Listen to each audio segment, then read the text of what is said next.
Building আইন লঙ্ঘন এবং অবৈধ নির্মাণ, স্বাস্থ্যক্ষেত্রে দুর্নীতি, নিয়োগ কেলেঙ্কারি, জল সরবরাহ এবং নিকাশি কেলেঙ্কারি সব কিছুতেই কাঠগড়ায় কলকাতা পুরসভা। কার্যত দুর্নীতির আখড়া হয়ে গিয়েছে কেএমসি, এমনটাই মত কংগ্রেস নেতাকর্মীদের। এবার এই ইস্যুগুলিকে মাথায় রেখে প্রদেশ কংগ্রেস সভাপতি শুভঙ্কর সরকারের নেতৃত্বে কলকাতা পুরসভা ঘেরাও অভিযান করেন কংগ্রেস নেতাকর্মীরা। কংগ্রেসের কলকাতা পুরসভা অভিযানের কথা মাথায় রেখে সকাল থেকেই পুরসভার সামনে বিশাল সংখ্যক পুলিশ মোতায়েন করা হয় কলকাতা পুলিশের তরফে। পুরসভার সামনে মিছিল এসে পৌঁছতেই ব্যারিকেড দিয়ে মিছিল আটকায় বিশাল পুলিশ বাহিনী। শুরু হয় কংগ্রেস ভার্সেস পুলিশ খণ্ডযুদ্ধ। ব্যারিকেড ভেঙে মিছিল এগোতে শুরু করলে নারী পুরুষ নির্বিশেষে কংগ্রেস নেতাকর্মীদের ওপর লাঠিচার্জ করে পুলিশ।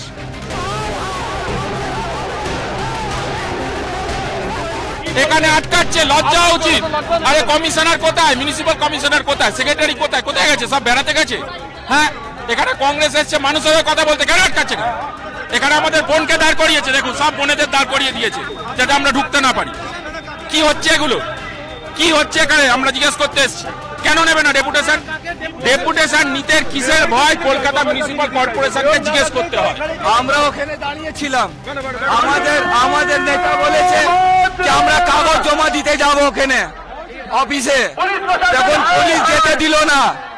আমাদের নেতা বলেছে আমরা দুজন যাবো, আমরা বেশি লোক যাবো না, আমাদের সব কর্মী কর্তা এখানে দাঁড়িয়ে থাকবে, আমরা দুজন যাবো, আমাদের নেতা শুভঙ্কর সিং। তারপরে এরা কি করেছে, হঠাৎ লাঠি চার্জ করে দিয়েছে। এবারে লাঠি চার্জ করেছে, মার খেয়েছি, আমার হাতটা ভেঙে গেল। তারপরে এখানে দিয়েছে। শান্তিপূর্ণভাবে ডেপুটেশন জমা দিতে এসে পুলিশি মারধরের সম্মুখীন হয় ক্ষোভ প্রকাশ করেন প্রদেশ কংগ্রেস সভাপতি শুভঙ্কর সরকার। মেয়র ফিরহাদ হাকিমকে দুর্নীতিগ্রস্ত বলে দাবি করেন প্রদেশ কংগ্রেস সভাপতি শুভঙ্কর সরকার। আমরা খালি ডেপুটেশন দেবো, আমরা সরকারকে সজাগ করতে চাই, আমাদের কথাগুলো সরকার শুনুক। কোন ডেপুটেশন দেবে না, রিসিভিং এ গিয়ে ডেপুটেশন দেবে, তাহলে আমরা মিছিল করে এলাম কেন? কি ভাবছে ফিরহাদ হাকিম, বাকিরা কি ভাবছে? ইয়ার কি হচ্ছে দেখি। এবার আমাদের তো ছেলেদের যদি আমি বলতাম ঢুকে পড়ো, ঢুকাই তো ভোট। অবস্থা আয়ত্তের বাইরে বেরোলে ডিসি সেন্ট্রাল ইন্দিরা মুখোপাধ্যায় ঘটনাস্থলে পৌঁছে পরিস্থিতি নিয়ন্ত্রণে আনেন।